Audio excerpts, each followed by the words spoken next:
আসসালামু আলাইকুম রহমতুল্লাহ। প্রিয় দিনী বন্ধুরা, একবার চোখ বন্ধ করে ভাবুন তো, আমরা সারাদিন যে হাড়ভাঙা খাটুনি খাটছি, যে সাফল্যের পিছনে ছুটছি, সেই সাফল্য আসলে কি? ভালো ক্যারিয়ার, অঢেল সম্পদ, নাকি সমাজের বুকে দাপট? আমরা কি কখনো নিজেদের আয়নার সামনে দাঁড়িয়ে এই প্রশ্নটা করেছি? যাকে আমরা আজ জীবন যুদ্ধে জয়ী হওয়া বলছি, মহাবিশ্বের মহান স্রষ্টার কাছেও কি তার সংজ্ঞা একই? আপনার কি মনে হয় না আমরা একটা মরীচিকার পিছনে ছুটছি? আমাদের চারপাশে হাজারো কোলাহল, অথচ বুকের ভিতরে এক গভীর হাহাকার। কেন এই অতৃপ্তি? কেন এত পাওয়ার পরও মনে হয় কি যেন নেই? আজকে আমরা এমন এক ঐশী বার্তার সামনে দাঁড়াবো, যেখানে স্বয়ং আল্লাহ রাব্বুল আলামিন 11 বার কসম খেয়ে আমাদের জীবনের সবচেয়ে বড় প্রশ্নের উত্তর দিয়েছেন। কে আসলে সফল আর কে সত্যিকারের ব্যর্থ? আজকের আলোচনাটি কোনো সাধারণ আলোচনা নয়। এটি আপনার নফস বা আপনার আত্মার সাথে আপনার একান্ত মোলাকাত। আমাদের সাথেই থাকুন শেষ পর্যন্ত, কারণ আজ হয়তো আপনার জীবনের মোড় ঘুরে যেতে পারে। স্কুল অব তাকওয়া ইউটিউব চ্যানেলে আপনাদেরকে স্বাগতম।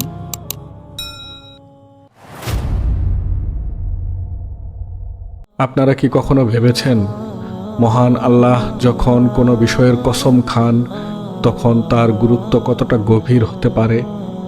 সূরা শামসের শুরুতে আল্লাহ তাআলা একের পর এক 11টি বিষয়ের কসম করেছেন। তিনি বলেছেন, কসম সূর্যের ও তার উজ্জ্বল রোদের এবং চাঁদের যখন তা সূর্যের পশ্চাতে আসে, কসম দিনের যখন তা সূর্যকে দীপ্তিমান করে এবং রাতের যখন তা সূর্যকে ঢেকে ফেলে। কসম আকাশের ও তার, যিনি তা নির্মাণ করেছেন। কসম পৃথিবীর ও তার, যিনি তাকে বিস্তৃত করেছেন। কসম নফসের ও তার, যিনি তাকে নিখুঁতভাবে বানিয়েছেন, অতঃপর তাতে নাফরমানি ও পরহেজগারির বুঝ দান করেছেন। সূরা আশ-শামস আয়াত 1 থেকে 8। প্রিয় বন্ধুরা, একবার চিন্তা করে দেখুন, সূর্য, চাঁদ, দিন, রাত, আকাশ, পৃথিবী, এমনকি খোদ নিজের সত্তার কসম খেয়ে আল্লাহ কি এমন গুরুত্বপূর্ণ কথা বলতে চাচ্ছেন? আল্লাহ তাআলার তো কসম খাওয়ার কোনো প্রয়োজন নেই, তার প্রতিটি কথাই চিরন্তন সত্য। কিন্তু আমাদের মতো অমনোযোগী বান্দাদের হৃদয়ে কথাটি মজবুতভাবে গেঁথে দেওয়ার জন্যই তিনি এই তাগিদ দিয়েছেন। সেই মহান ঘোষণাটি হলো, অবশ্যই সে সফল হয়েছে যে আত্মাকে পরিশুদ্ধ করেছে, আর সে ব্যর্থ হয়েছে যে তা বিনষ্ট করেছে। সূরা আশ-শামস আয়াত 9 থেকে 10। তাহলে সাফল্যের চাবিকাঠি কোথায়? টাকা পয়সায় নয়, ক্ষমতার দাপটে নয়, বরং সাফল্যের গোপন রহস্য লুকিয়ে আছে আপনার নফস বা আত্মার পবিত্রতার মাঝে। যে ব্যক্তি তার নফসকে গুনাহ আর নাফরমানের ময়লা থেকে পাক সাফ রাখতে পেরেছে, সেই হলো আসল কামিয়াব। আর যে ব্যক্তি তার কলবকে বা তার আত্মাকে গুনাহের অন্ধকারে ডুবিয়ে বরবাদ করে ফেলেছে, সে দুনিয়ার চোখে যত বড়ই হোক না কেন, আল্লাহর কাছে সে চূড়ান্ত ব্যর্থ। আমাদের ভিতরে যে আত্মা বা নফস আছে, তা মূলত একটি হলেও এর 3টি ভিন্ন ভিন্ন স্তর রয়েছে। আপনি কি জানেন আপনার নফস এখন কোন স্তরে আছে? প্রথম স্তর হলো নফসে আম্মারাহ। এটি হলো সেই নফস যা মানুষকে সারাক্ষণ মন্দ কাজের প্ররোচনা দেয়। পবিত্র কোরআনে সূরা ইউসুফে 53 নম্বর আয়াতে আল্লাহ তাআলা বলছেন, নিশ্চয় নফস মন্দ কর্মের প্ররোচনা দেয়। এই নফস আমাদের কামনা বাসনার গোলাম বানিয়ে রাখে। দ্বিতীয় স্তর হলো নফসে লাওয়ামাহ। এটি হলো তিরস্কারকারী নফস। যখন আপনার দ্বারা কোনো ভুল হয়ে যায়, তখন ভেতর থেকে কেউ একজন কি আপনাকে কাঁদায় না? বলে না, কেন তুমি এটা করলে, তুমি তো নিজের ক্ষতি করলে? এই যে অনুশোচনা, এটাই হলো নফসে লাওয়ামার কাজ। আর তৃতীয় স্তর হলো নফসে মুতমাইন্নাহ। এটি হলো সর্বোচ্চ স্তর, প্রশান্ত আত্মা। নেক কাজে যে নফস পরম শান্তি পায়। যখন মৃত্যু ঘনিয়ে আসে তখন আল্লাহ এই নফসকে ডেকে বলেন, হে প্রশান্ত নফস, আপন রবের দিকে এভাবে ফিরে আসো যে তুমি তার প্রতি সন্তুষ্ট এবং তিনিও তোমার প্রতি সন্তুষ্ট। সূরা ফজর আয়াত 27-30। প্রিয় বন্ধুরা, একবার ভেবে দেখুন তো, মৃত্যুর মুহূর্তে এই পরম মমতা ভরা ডাক শোনার চেয়ে বড় আর কোনো সাফল্য কি হতে পারে? আল্লাহ তাআলা দুনিয়াতে যত নবী রাসূল পাঠিয়েছেন তাদের অন্যতম প্রধান কাজ ছিল মানুষের আত্মার চিকিৎসা করা বা তাজকিয়া করা। আমাদের প্রিয় নবী সাল্লাল্লাহু আলাইহি ওয়াসাল্লামের দায়িত্ব সম্পর্কে আল্লাহ সুবহানাহু তাআলা সূরা আল ইমরানের 164 নম্বর আয়াতে বলেছেন, তিনি মানুষকে আল্লাহর আয়াত তিলাওয়াত করে শোনাবেন, তাদেরকে কিতাব ও হিকমত শিক্ষা দেবেন এবং তাদেরকে তাজকিয়া বা পবিত্র করবেন। এই তাজকিয়া আসলে কি? এটি হলো আত্মার অস্ত্রোপচার। আমাদের ভেতরে দানা বেঁধে থাকা কুপ্রবৃত্তিগুলোকে উপড়ে ফেলা। এই ইসলাহ বা সংস্কারের জন্য দুটি ধাপ রয়েছে। প্রথমটি হলো তাখলিয়া এবং দ্বিতীয়টি হলো তাহলিয়া। প্রথমে দরকার তাখলিয়া বা খালি করা। একটি নোংরা পাত্রে আপনি যতই সুগন্ধি ঢালুন না কেন, তা যেমন দুর্গন্ধময় হয়ে যায়, তেমনি হৃদয়ের রোগ না তাড়ালে সেখানে ঈমানের আলো স্থায়ী হয় না।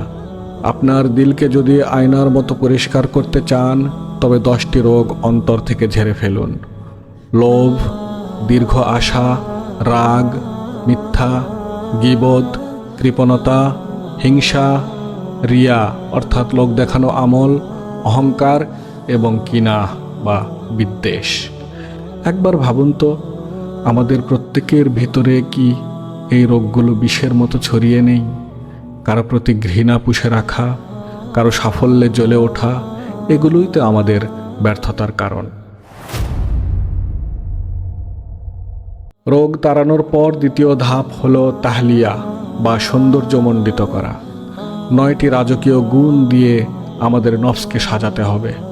সবর বা ধৈর্য, শুকর বা কৃতজ্ঞতা, কানাত বা অল্পে তুষ্টি, ইলম দ্বীনি জ্ঞান, ইয়াকিন অর্থাৎ দৃঢ় বিশ্বাস, তাফবিজ অর্থাৎ নিজেকে আল্লাহর কাছে সমর্পণ, তাওয়াক্কুল অর্থাৎ ভরসা রাখা, রেজা অর্থাৎ আল্লাহর ফয়সালায় সন্তুষ্টি এবং সর্বশেষ তাসলিম অর্থাৎ পূর্ণ আনুগত্য।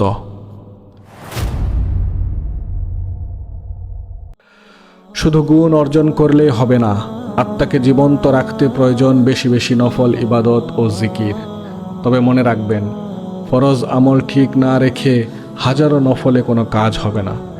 একটি হাদিসে কুদসিতে আল্লাহ বলেন, বান্দার উপর আমি যা ফরজ করেছি তার চেয়ে প্রিয় আর কোনো কিছুর মাধ্যমেই সে আমার নৈকট্য পায় না। আর বান্দা নফলের মাধ্যমে আমার এত কাছাকাছি হতে থাকে যে এক পর্যায়ে আমি তাকে আমার প্রিয় বানিয়ে নিই। সহিহ বুখারীর 6137 নম্বর হাদিসে এই হাদিসে কুদসিটি উল্লেখ আছে। সাফল্য কি কেবল দরবেশদের জন্য?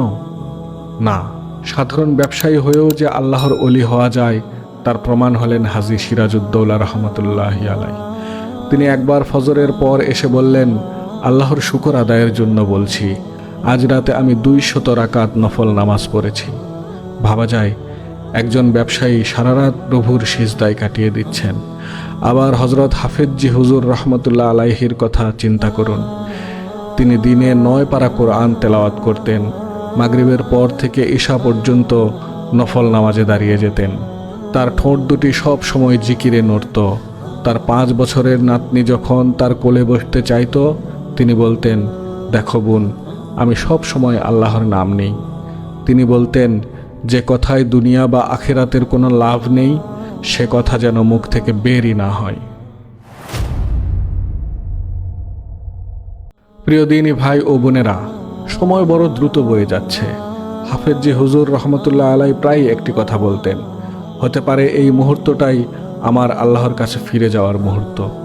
শেখ সাদী রহমতুল্লাহ আলাই কত সুন্দর করে বলে গেছেন, ভালো কাজ করতে থাকো ওই দিন আসার আগেই যেদিন খবর আসবে যে অমুকের পুত্র অমুক আজ আর পৃথিবীতে নেই। আমরা কি প্রস্তুত সেই খবরের জন্য? আমাদের জবান কি আল্লাহর জিকিরে সজীব আছে? আল্লাহ আমাদের একটি জবান দিয়েছেন যেন আমরা কেবল তারই গুণগান গাই। আজকের আলোচনার শেষে আমি আপনাদের কাছে একটি বিনীত প্রশ্ন রাখতে চাই। আপনি কি নিজেকে সফলদের কাতারে দেখতে চান নাকি ব্যর্থদের? সূরা আশ-শামস আমাদের শিখিয়েছে সাফল্য কোনো অর্জনের নাম নয়, সাফল্য হলো আত্মার স্বচ্ছতার নাম। আজ থেকেই কি আমরা পারি না আমাদের অন্তর থেকে সেই 10টি বিষাক্ত রোগ ঝেড়ে ফেলার প্রতিজ্ঞা করতে? আসুন আজ ঘুমানোর আগে অন্তত 5 মিনিট নিজের সাথে কথা বলি, নিজের ভুলগুলোর জন্য আল্লাহর কাছে মাফ চাই, নফসকে আম্মারাহ থেকে মুতমাইন্নাহ বানানোর যুদ্ধে নামি। যদি এই আলোচনাটি আপনার হৃদয়ে সামান্যতম পরিবর্তন আনে, তবে তা অন্যদের সাথে শেয়ার করুন। কে জানে, আপনার একটি শেয়ার হয়তো কোনো পথহারা মানুষকে সফলতার পথ দেখাবে। আমাদের এই প্রচেষ্টায় আপনার মতামত কমেন্টে জানান। আল্লাহ তাআলা আমাদের সবাইকে পবিত্র আত্মা নিয়ে তার জান্নাতে প্রবেশের তৌফিক দান করুন। আমিন। আসসালামু আলাইকুম ওয়া রাহমাতুল্লাহ।